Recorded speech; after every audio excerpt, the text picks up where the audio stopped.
નમસ્કાર મિત્રો, શિયાળો આવવાની સાથે જ જો તમને કફ સતત વધી જતો હોય, ગળામાં ચીકાશવાળો કફ ચોટેલો રહેતો હોય, સવારે ઉઠો એટલે ખોંખારો ખાઈને ગળું સાફ કરવું પડે, કાં ઉધરસ વધી જાય અથવા તો જે છે શરદી થઈ જતી હોય, તો આ વિડીયો ખાસ તમારા માટે છે. આજના વિડીયોમાં આપણે જોશું એવા 5 પ્રકારના ખોરાક કે જે જાણતા ને અજાણતા આપણે લઈએ છીએ શિયાળામાં અને એને કારણે આપણે કફ વધી જાય છે. સાથે સાથે કફને દૂર કરવા માટેના 3 બેસ્ટ ઘરેલું ઉપચાર પણ હું તમને આ વિડીયોમાં જણાવીશ, જે તમે ઘરમેળે કરી શકો છો અને તમારા કફને દૂર કરી શકો છો. મિત્રો, આજના વિડીયોમાં આપણે આગળ વધીએ એનાથી પહેલાં મારી આપને નમ્ર વિનંતી છે કે જો તમે કોઈપણ રોગથી પરેશાન હો અને વિચારતા હો કે આ રોગમાં આયુર્વેદ દવા લાગુ પડશે કે નહીં પડે, આયુર્વેદથી મને ઠીક થશે કે નહીં થાય, તો મારી આપણે નમ્ર વિનંતી છે કે અમારી આ ફેસબુક, ઇન્સ્ટાગ્રામ પેજ કે યુટ્યુબ ચેનલના બધા જ વિડીયોને શાંતિથી જુઓ. તમને એવા હજારો પેશન્ટના વિડીયો મળશે કે જે લોકો આયુર્વેદથી સાજા થયેલા છે. તમારો આત્મવિશ્વાસ વધશે અને તમે કોઈપણ રોગ માટે આયુર્વેદ સારવાર કરવા માગતા હો તો અમારો સંપર્ક પણ કરી શકો છો. અમે ઓનલાઈન અને ઓફલાઈન બંને રીતે દવા કરતા હોઈએ છીએ. નમસ્કાર મિત્રો, હું છું doctor Vishal Pandya, MD Ayurveda physician, Panchakarma specialist, Sanjivani Ayurveda hospital, Gandhidham, કચ્છથી. મિત્રો, શિયાળો તો ખરેખર ખૂબ જ સ્વાસ્થ્યપ્રદ ઋતુ છે, પણ જ્યારે આપણે શિયાળામાં વજન વધારવા માટે કે શક્તિ મેળવવા માટે કે સ્વાદ માટે અમુક ખાસ પ્રકારના ખોરાકનું સેવન કરીએ છીએ, ત્યારે શિયાળાનું આ સ્વાસ્થ્ય એ કફમાં ફેરવાઈ જાય છે અને આપણે કફથી પરેશાન થઈ જાય છીએ. ખાસ કરીને કફ પ્રકૃતિવાળા લોકો માટે શિયાળામાં ખૂબ સાચવવાની જરૂર હોય છે, કારણ કે એમાં કફ તરત જ બની જાય છે અને મુશ્કેલીમાં વધારો થઈ જાય છે. શિયાળામાં આપણે બળ મેળવવા માટે એવા અમુક પ્રકારના ખોરાકનું સેવન કરીએ છીએ કે જે જાણતા અને અજાણતા કફને વધારે છે અને એના ઓપ્શનમાં શું કરવું જોઈએ એ આજે આપણે આ વિડીયોમાં જોશું. શિયાળામાં કફ વધારનાર સૌથી પહેલો ખોરાક છે દૂધ. મિત્રો, શિયાળો આવે એટલે આપણે અનેક રીતે દૂધનું સેવન કરતા જ હોઈએ છીએ અને ખાસ કરીને જે લોકોને દૂધ કોઠે હોય એ લોકો શિયાળામાં દૂધનું સેવન વધારતા હોય છે. શિયાળામાં જ્યારે તમે ડાયરેક્ટ દૂધનું સેવન કરો છો, કાચા દૂધનું સેવન કરો છો કે પછી તમે ભેંસના દૂધનું સેવન કરો છો અને જો તમારી પાચન શક્તિ સારી નથી તો દૂધ તમારા શરીરમાં કફને વધારી શકે છે.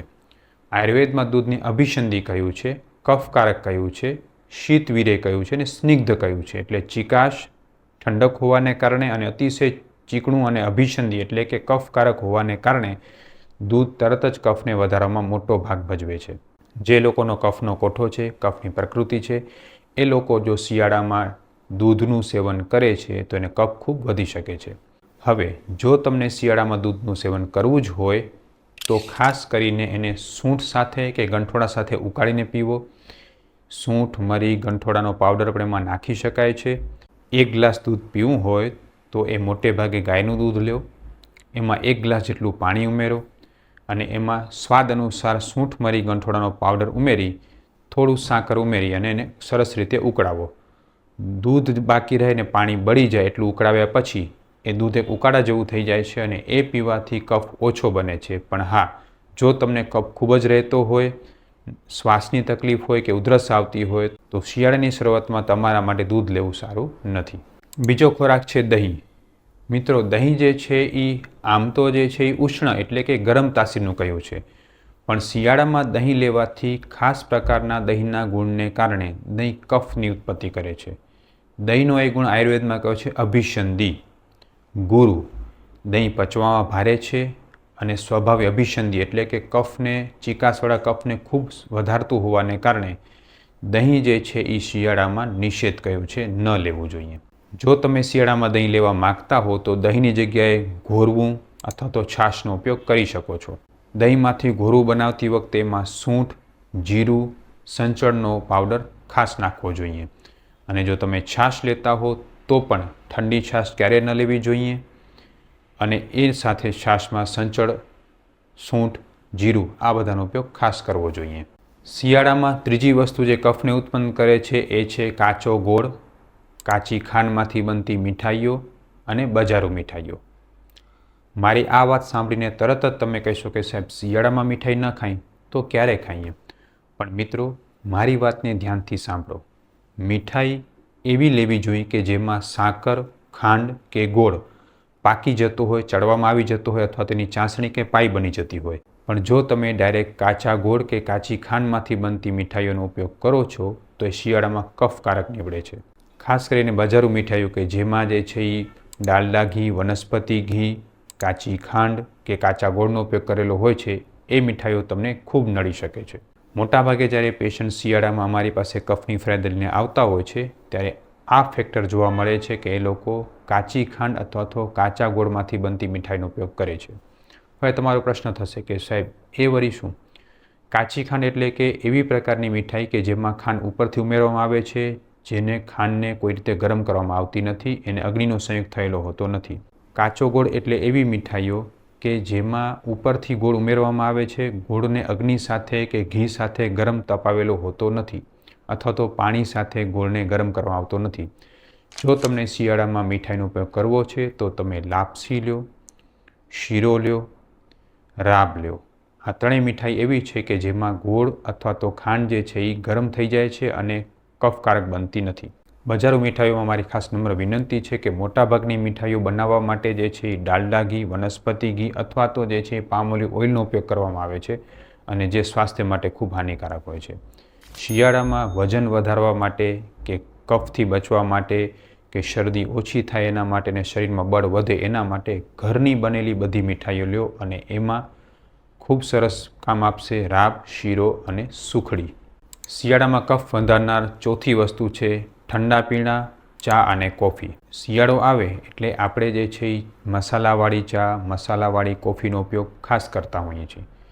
પણ યાદ રાખો, જો એ વધુ પ્રમાણમાં તમે ઉપયોગ કરો છો, વારંવાર ઉપયોગ કરો છો, તો એ ચા કે કોફી તમારા કફને તોડવાની બદલે તમને શરીરમાં ગરમાશ આપવાની બદલે તમારા શરીરમાં એસિડિટી ઉત્પન્ન કરશે, પાચનને બગાડશે અને કફને ઉત્પન્ન કરશે. એટલે જો તમે શિયાળામાં ચા કોફી પીવો છો પણ જો એનો વધુ પડતો ઉપયોગ કરશો તો એ તમને કફકારક પુરવાર થશે. આયુર્વેદની દ્રષ્ટિએ તો ચા કે કોફીનું સેવન કરવું જ ન જોઈએ, પણ જો તમને આદત છે ને તમે લેવા માગો છો તો તમે એમાં સૂંઠ, મરી, ગંઠોડાનો પાવડર ઉમેરીને જ એનો ઉપયોગ કરો અને આ કરવાથી તમને ખૂબ સારો ફાયદો પણ થશે અને કફ નહીં થાય. પણ હા, એ પ્રમાણસર લેવું જોઈએ, વધારે માત્રામાં ન લેવું જોઈએ. ખાસ અગત્યની વાત, જો તમે શિયાળામાં ઠંડા પીણાનો ઉપયોગ કરો છો જેમ કે કોલ્ડ ડ્રિંક્સ, આઈસ્ક્રીમ, આ બધી જ વસ્તુ ખૂબ ઠંડી હોવાને કારણે અને એમાં એક્સ્ટ્રા એડેડ સુગર હોવાને કારણે કફકારક પુરવાર થઈ શકે છે, એટલે એનું સેવન ટાળવું જોઈએ. પાંચમી વસ્તુ છે કેળા.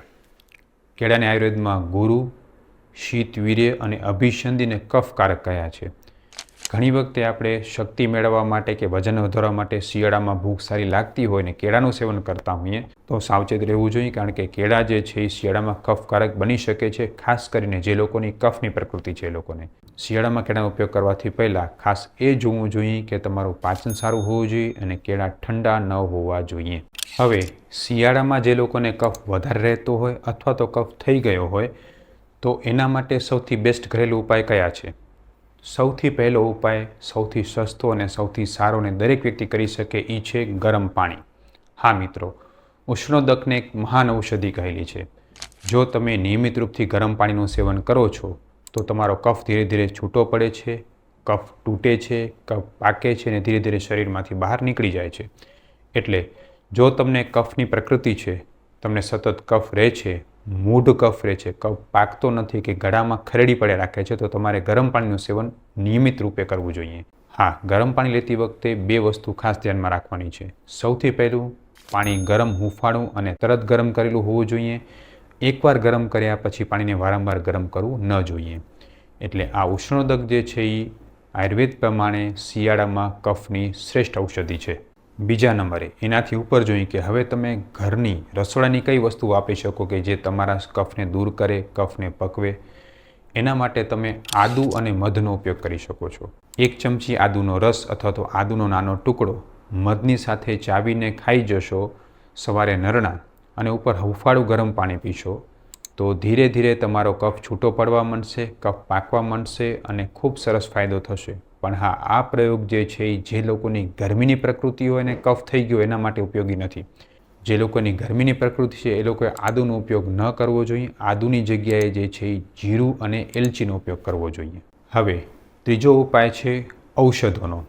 જ્યારે આ બે ઉપાય કરવા છતાં પણ તમારો કફ નથી મટતો કે છૂટો નથી પડતો તો તમારી પ્રકૃતિ અનુસાર તમે ઉપાય કરી શકો છો, ઔષધો લઈ શકો છો. એમાં સૌથી પહેલું ઔષધ છે ત્રિકટુ ચૂર્ણ. આ ચૂર્ણ બજારમાં તૈયાર રેડીમેડ મળે છે.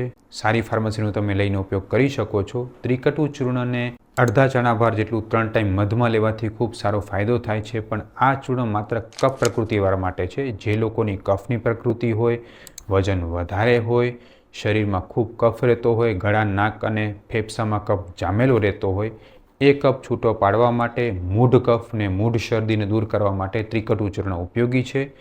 જો તમારી ગરમીની પ્રકૃતિ ન હોય તો તમે આનો ઉપયોગ કરી શકો છો. હવે જો તમારી પિત્ત એટલે કે ગરમીની પ્રકૃતિ હોય તો તમારે શું લેવું જોઈએ? જો તમારી ગરમીની પ્રકૃતિ હોય તો તમારે સુદર્શન ઘનવટીનો ઉપયોગ કરવો જોઈએ. સુદર્શન ઘનવટી પિત્ત પ્રકૃતિવાળા માટે જો લેવામાં આવે તો એ કફને તોડે છે અને કફને છૂટો પાડે છે. હવે જો તમારી વાયુની પ્રકૃતિ હોય તો તમારે શીતોપલાદી ચૂર્ણનું સેવન કરવું જોઈએ. શીતોપલાદી ચૂર્ણ 5 ચમચી, એમાં અડધી ચમચી જે છે એ મધ ઉમેરો અને 1 ચમચી ઘી ઉમેરો. એને મિક્સ કરીને તમે દિવસમાં 2 થી 3 વાર ચાટશો તો તમારો કફ છૂટો પડશે અને તમને વાયુ વધશે નહીં. તો આ 3 ઔષધો છે: શીતોપલાદી ચૂર્ણ, સુદર્શન ઘનવટી અને ત્રિકટુ ચૂર્ણ. આ તમે તમારી પ્રકૃતિ અનુસાર પણ લઈ શકો છો, જે તમારા કફને દૂર કરશે. મિત્રો, આશા રાખું છું કે આ વિડીયો તમને ખૂબ પસંદ આવ્યો હશે. આ વિડીયોથી તમને શિયાળામાં કફ ન થાય એના માટે શું કરવું અને કફ થઈ ગયા પછી શું કરવું એના સ્પષ્ટ અને સરળ નિર્દેશ મળી રહેશે. અને આ વિડીયો એવા લોકોને ખાસ શેર કરો કે જે લોકોને ગળામાં સતત કફ રહેતો હોય ને કફ છૂટો ન પડતો હોય. ખૂબ ખૂબ ધન્યવાદ. જય શ્રી કૃષ્ણ. જય આયુર્વેદ.